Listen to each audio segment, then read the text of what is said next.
I was about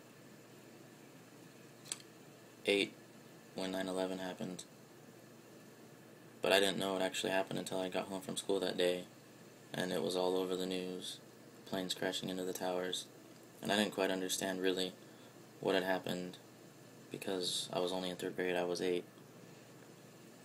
But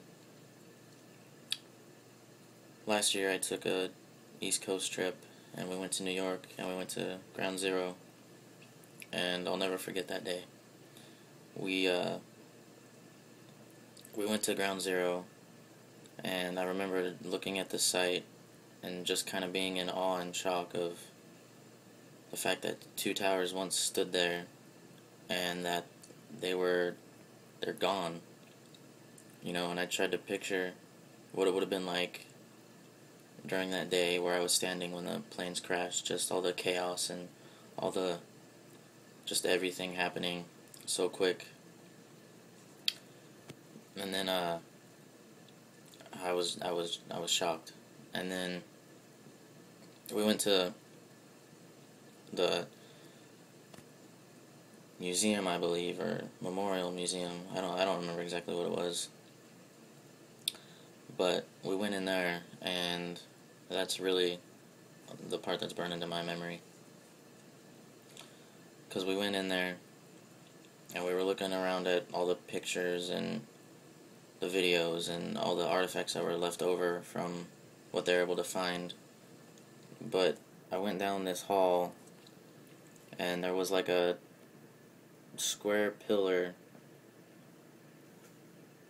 in this room that had like a bench going around it, and I was kind of curious as to know why there was a bench and why this pillar was in the middle of the room. So I went in this room, and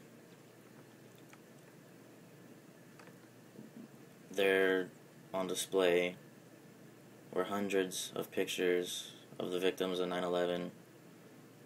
They were all innocent, smiling faces, and they were all happy,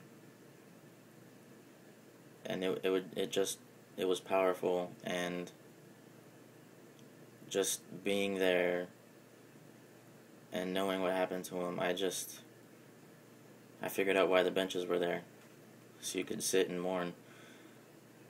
And I just sat there, and I just mourned for these people that I didn't even know, but I felt like I had known my whole life. They were like friends at that moment to me that I had lost. And I just sat there, angry at the terrorists who did it, sad at the loss of life, but also thankful for what happened, because in their deaths, America became a united country. Didn't matter your politics and what you believed. We were all Americans, and we all were united. And I just thank them for that. And that day will always be imprinted in my brain, and all those images, I'll never forget that. I'll never forget it.